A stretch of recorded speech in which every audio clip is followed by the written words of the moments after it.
We in America, in evangelicalism, are really messing up, among many other things, missions.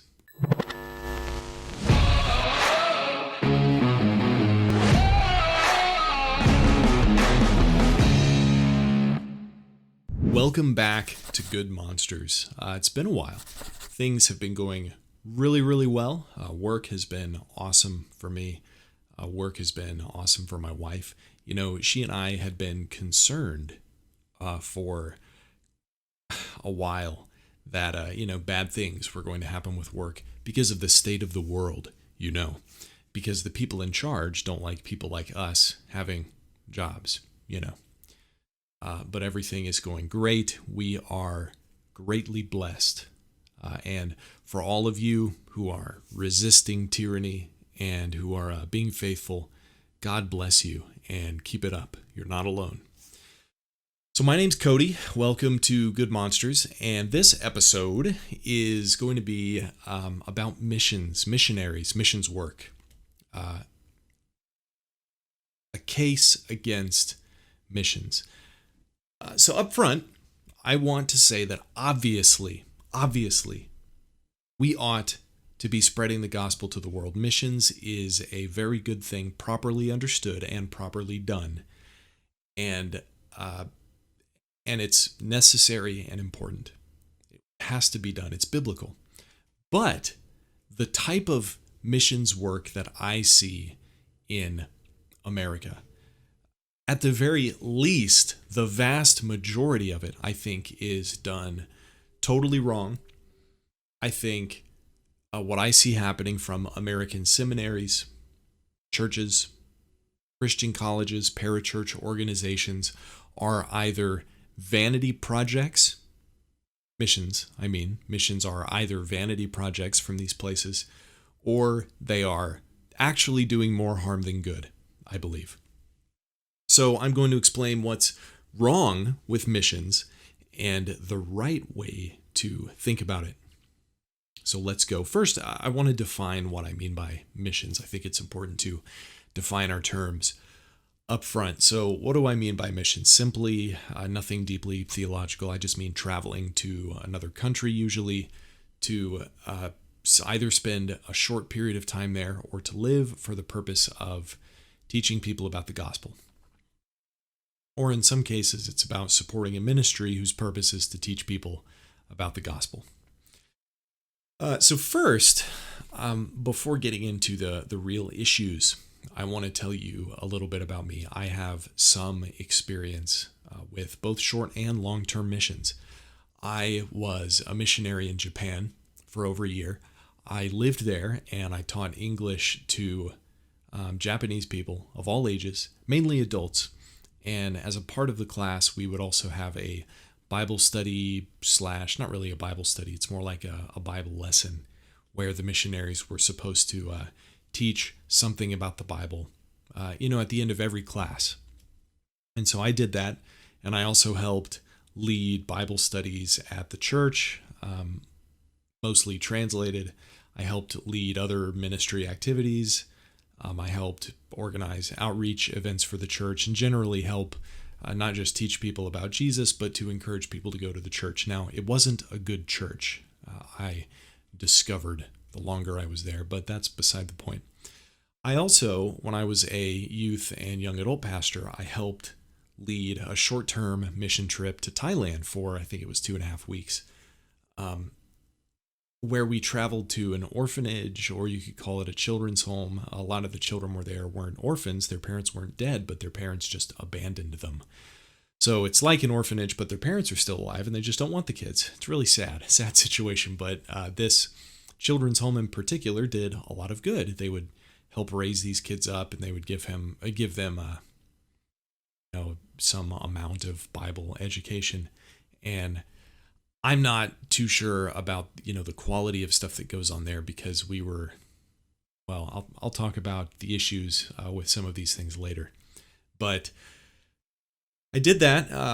In Thailand, I preached a couple of sermons to churches. I gave a speech to a Christian school, and we did a lot of shopping and sightseeing. alluding to some of the problems that I'll discuss later. So I've got experience a little bit in both short and long-term missions, and I know a lot of missionaries. I live 5 minutes away from one of the biggest seminaries in the country, and I have spoken with, just being in circles that I've been in, I've spoken with a lot of missionaries, a lot of aspiring missionaries, a lot of people going to seminary, hoping to become missionaries, and so on. So first I want to talk about short-term missions, because I think that is the most obvious problem. This is something that I've thought about for a long time, and it's something that I've become more aware of over time, not only because of my own experience as a missionary, but I've just been thinking about this, and my mind is being made up in this direction more and more the longer I think about it. And so short-term missions first. I think short-term missions are by and large just vanity projects. I have many examples, but I don't only have examples, but I've got principles to back them up. So usually in short-term mission trips, you're going there to support some ministry, or you're helping to build stuff for people. Usually no gospel is shared. In many cases, organizations that I know of, they actually discourage the gospel from being shared, either because people have heard it so many times, or because of like a language barrier, or because they think the local pastors or leadership is much more well suited to preach the gospel to the locals, which was one of the strange issues in Japan. We were brought there to we were all private missionaries. It wasn't through some organization. It was through just this church. And we could do these Bible lessons, but when it came to events or trying to share the gospel individually with people outside of the classes, we couldn't really do that. That's not something we were allowed to do because, quote, the pastor, one of the administration in the church that also happened to be the pastor's daughter, who also would preach. Both of his daughters would preach, and they were called pastors. So, that's another massive issue. Anyway, they would say, no. Japanese people need to share the gospel with Japanese people, not Americans. Weird, super weird. And that was a problem with that church, but that kind of attitude isn't unique to this church that I worked at for over a year in Japan. It wasn't unique at all to that church. This happens a lot. I'll give you some examples. My wife went to Jamaica for over 10 years for like a week or two each time, and then one time for the whole summer for 3 months to train and support other missionaries coming. There was a missionary group coming, every week or two. And she was either, I don't remember, but she was either discouraged or just realized there wasn't much of a purpose to share the gospel with anybody in Jamaica. For one reason, because if every missionary group that went there, and there were either 26 or 52 missionary groups coming a year, boy, that would get tired fast. People, that would push people away to be hearing, to try to have these new people begging them to believe in Jesus every week. So there wouldn't much be a point to that. You would want to set up a church and then try to have a local church be able to do ministry to these people instead of just bring in white people every week to share with the Jamaicans. Another story is my mom went to a local mission trip to an Indian reservation in America.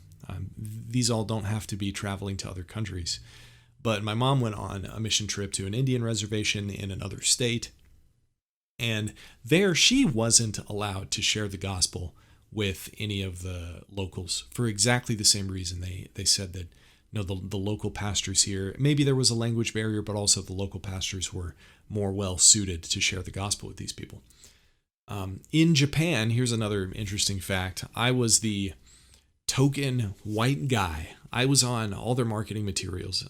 Most of the other, one of the missionaries was At one point, a couple of the white people left and they were replaced with people that weren't white. And the only reason that this matters to you is because it mattered to the Japanese church that I worked for.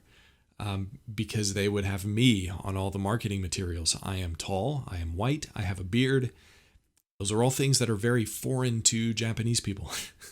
All of the other missionaries at one point, except for a girl, and they didn't want to put a white girl for some reason. They liked a white male. They didn't want to put any other person that didn't look like they were from America on their advertisements or marketing materials, and I was frustrated, but I didn't want to cause big trouble. So anyway, I was like their sort of figurehead in their marketing materials for a few months after many of the other white missionaries left. It was crazy. Like I knew of, or I had heard of a couple from another pastor that I knew from New Zealand. Who was pastoring in Japan at the time. He said that he knew a family who tried to get an apartment in Japan and they turned them away just because they were white. So actual racism happened in Japan, and I got dirty looks sometimes because I was white, or I was treated a certain way because I was white. The whole "you can't share the gospel with people because you're white" thing definitely existed. It was weird. But I experienced that. Interesting. Normally, that's not something that the CRTists would say that white people can experience, but you can if you go to other countries, and you also can if you go into certain parts of America. Anyway, I'm getting distracted. In Thailand, here's another interesting thing. In Thailand, our group, the students, all the people, they were trotted around to these different ministries and churches, as if to say, look at all the white people who care about what we're doing here. Wow, it's like Americans care about us. So we weren't doing really anything for these people other than we were spending time with the kids. We were hanging out with them, but they had staff to do that. It's not like the kids were being deprived of attention by any means. So our job while we were there were to play with the kids. I was preparing sermons. The rest of the group would, they painted a jungle gym at one point. They didn't really do much else. And then we did a lot of sightseeing and a lot of shopping. So that's why I say this in particular was a huge vanity project. And I think most short-term mission trips are, because you're not going to accomplish anything substantive in 2 weeks. And when most of these organizations don't allow you to actually even share the gospel with people, what's the point? A missionary is somebody who spreads the gospel to other places. And so what we're doing, we're just calling ourselves missionaries, but we're doing nothing of the sort.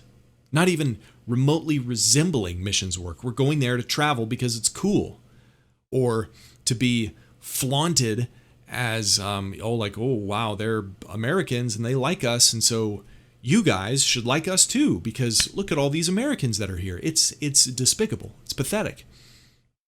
And it's pathetic that we would want to be a part of that. The purpose of these short-term mission trips, and I'll get to long-term mission trips next, the purpose of these short-term mission trips are either to merely give the quote-unquote missionary pride, and to give them a reason to call themselves a missionary when they're doing nothing of the sort, or to give the people that they're visiting pride. Because in the vast majority of situations that I can come up with, and not only things that I've personally experienced or people around me have personally experienced, but what I know of these missions organizations, they don't accomplish anything when they travel somewhere for 2 weeks. You can't. And if you're sharing the gospel with people who've either heard it before or whatever, imagine, these plane tickets, they cost thousands of dollars, or the plane ticket plus whatever you're paying for your stay. Normally, these mission trips, they cost multiple thousands of dollars. So let's say you have a group of 20 youth, and they're each paying $2,000 for their plane ticket and for the 2 weeks, or sometimes it's more than that. That might be cheap. I don't know. But what if you just sent that $20,000 or $40,000 to the ministry? What if? Do you think that $40,000 would be put to more use than a bunch of 15-year-olds playing with children. I'm not saying it wasn't fun. I'm not saying we didn't do good work while we're there, but it certainly wasn't worth it. If that ministry is doing good work, give them 40,000 American dollars. That's an incredible amount of money. But there's a different and very serious problem with long-term missions. I don't think that long-term missions are, in general, vanity projects. I think they could start off that way. And my mission trip to Japan, there was definitely vanity involved. I thought, wow, living in Japan, that's awesome. I want to do that. Really, it started with me wanting to travel. And I'm not whatsoever saying that this is a good thing. It just started with me wanting to travel. I was looking for travel opportunities. And incidentally, the pastor at my church at the time pointed me towards this mission experience or mission opportunity online, this job opening. And I was like, that's cool. Like, I like theology. I love Jesus. I'll apply to this.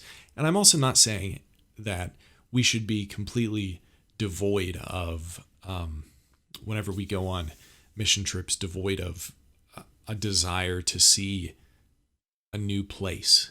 It's a good thing to want to see a new place, but I think there can be a pride that's unhealthy in that, certainly. But anyway, I didn't set my mind out to be a missionary. Then I found that opportunity. I just wanted to travel, and I'm like, hey, that's cool. I could be a missionary. Now, when I was there, that turned into something that was, I think, good, barring the barriers that the church created, because it wasn't a good church, like I said. But yeah, it turned into something good. So I think, if somebody through some bad reason ends up being a missionary in some other country, I'm not saying that they can do good work or that they can't do good work if they're a long-term missionary. I think a long-term missionary, if you're going for the right or the wrong reason, can do a lot better work than a short-term missionary. I think short-term missionaries are almost entirely useless. Or like I said, they do more harm than good because they're participating in this system that just wants to flaunt them around. But here's the issue with long-term missions in America right now. I'm not saying that there's an issue in general with long-term missions throughout history, because they're necessary. But consider this. There are spiritual wars raging across the world right now, including in America. Huge, huge spiritual wars in America right now. Evil ideologies in Canada. Evil ideologies are trying to control and oppress and take over its citizens. And we Christians should be at the front lines of this battle to resist tyranny. We have not only the tyranny, but we have to be in the front lines in this battle to resist any kind of evil, unchristian-like ideology. This includes things that have infiltrated our churches and our seminaries and our schools. So not necessarily in every city and town in America, but in most of them, the enemy is at the gates and the enemy is in the city. Not only secular people and organizations are suffering from evil ideas that have overtaken them, but Christians and Christian churches and Christian organizations have been infiltrated by these evil ideologies too. Christian schools and seminaries teach critical race theory, a religion based in Marxism. And they say that they don't. And then they put out letters that say things like, and we want racial reconciliation, like what the SBC did. All of the presidents of the SBC. Maybe I'll talk about this in another podcast episode, but a couple of years ago, during the whole beginning of the critical race theory debacle, the presidents released some kind of spineless speaking out against critical race theory, but none of them really did whatsoever. Even the people who are thought as the most conservative of presidents of seminaries in the SBC didn't. Even the one Midwestern, the one that I live right next to, he was the one who said at the end something about racial reconciliation. Like we need to pursue racial reconciliation, even though critical race theory is not a solution to racism, not a biblical solution, whatever he said. Anyway, you can look it up, but maybe I'll make that another podcast episode. But the point is, seminaries and churches are teaching this unbiblical, this atheist, Marxist religion worldview. Churches are infiltrated. Churches are waving pride flags. There's one right across the street from the gym I go to that waves a pride flag, and it disgusts me. There's one right across the street from my wife's parents' house. Oh, it's gross. It's gross. Christian organizations of all kinds require masks and vaccines against the conscience of their members. Churches will turn people away from fellowship with the body of Christ on Sundays if a member refuses to wear a mask, while they, at the same time, let progressive Christians into leadership.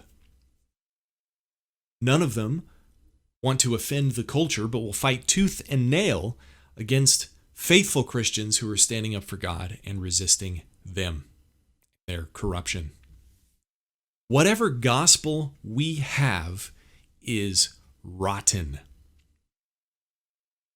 Now, what does this have to do with missions? Well, here's what it has to do with missions. We are in a city besieged, and our seminaries are indoctrinating well-meaning young men to the enemy's cause, and then sending them out to fight in some other country's war with a wooden sword. This is why we shouldn't be sending missionaries anywhere except for our own cities. There are actual faithful people who want to go be missionaries, who actually have a good, solid theology. We need them here. Not because they don't need them in Jamaica, or not because they don't need them in Japan, but because we need them here and they are already here. Why spend all of the resources to go to some other land when there is fertile soil that you are standing right on top of? That seems irresponsible. It seems like a huge waste of resources. But not only that, we need those troops. We're sending our troops away, and they're very much needed here to fight the battle. And there is a battle to be fought. We're in the middle of a huge battle, and it could get better or it could be worse at any moment. It just, depending on the things that, like right now in Canada, it seems to be getting worse and worse and worse. With the trucker situation, it seems like it's getting better. The prime minister is pushing even harder against them, and I don't know what's going to happen. But what I do know is that we need faithful people sharing the gospel. This started with all the stuff in Canada. At the front lines were pastors preaching against masks and vaccines and keeping their churches open when the government wanted them to shut down. And they need to continue to be at the front lines. And then many pastors continued preaching even when Canada outlawed the preaching of sermons about biblical marriage. That actually happened, if you don't know about that. There is a law in place in Canada right now that outlaws preaching sermons about biblical marriage because it might be encouraging sexual deviants to convert. It's called conversion therapy. And that's outlawed. They consider that conversion therapy, the government, the leaders. Why sow seed in a garden thousands of miles away when you have perfectly fertile soil that you're standing on? We need to spread the gospel to the world. But for it to spread to the world, it needs to spread to our neighbor first, and then their neighbor. We have neighbors in need, and we want to skip over them and go to some other country where we'll have to, try to build up where there's no church established, and we're not even trying to establish churches. We're just trying to share the gospel with random people and then sending them off without any kind of local church to be a part of. It does no good.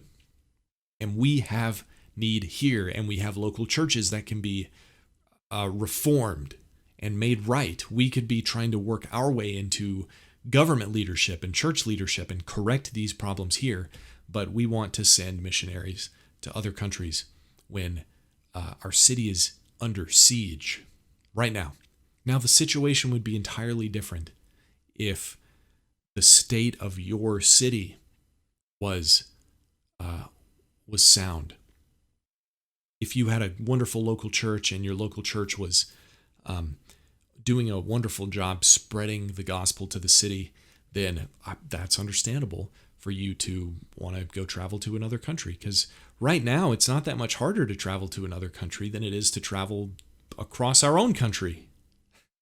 So that, I think, is one reason that makes long-term missions excusable if we have our theology straight, which is another problem. When we are giving people a rotten gospel with our seminaries and with our churches and sending them off, even if we are under the impression that our cities have been reached with the gospel, and I can promise you a lot of churches think that they are doing a wonderful job at evangelism and outreach, and what they are doing is that they are further cementing people's damnation. Certainly. I've spoken to a lot of aspiring missionaries, and the thing that makes them want to go isn't filling any kind of need, but because it's cool or because it helps them. It's about them. It's not about the need that they can fill. Because if it was about the need, they would recognize the need that needs to be filled here. I want to end with this, that Jesus told his disciples to be witnesses in Jerusalem and all Judea and Samaria and to the ends of the earth. He started with the city that they were in, and then it broadened from there to the neighboring cities and then to the ends of the earth, the whole world. He didn't say that you need to skip over Jerusalem and then spread the gospel to the ends of the world, and then whenever you feel that you're not being called to missions work anymore, you can come back to Jerusalem. He didn't say that. I think there can be a very clear biblical point made that we need to serve the people in our own immediate communities first before we serve people that we don't know. Not that those people that we don't know shouldn't be served, but that we need to, in some way, prioritize the people who are in close proximity to us. And that's also what we should be doing with the gospel, and that's what we see Jesus telling his disciples to do. Spread it to your neighbors. Not only is it just a good tactic, a good strategy, it doesn't just make sense, but it's a biblical thing to do. So this also applies to missions. And so I hope that was enlightening. It's something that I've been thinking about for quite a while now, and it all started whenever I was doing my missions work. So I'm always open to comments. You can message me on Instagram. I'm now on Twitter. And you can find the links to all of the places that I am on the YouTube video and the podcast description, wherever you're listening. So thanks for listening, and I'll catch you next time.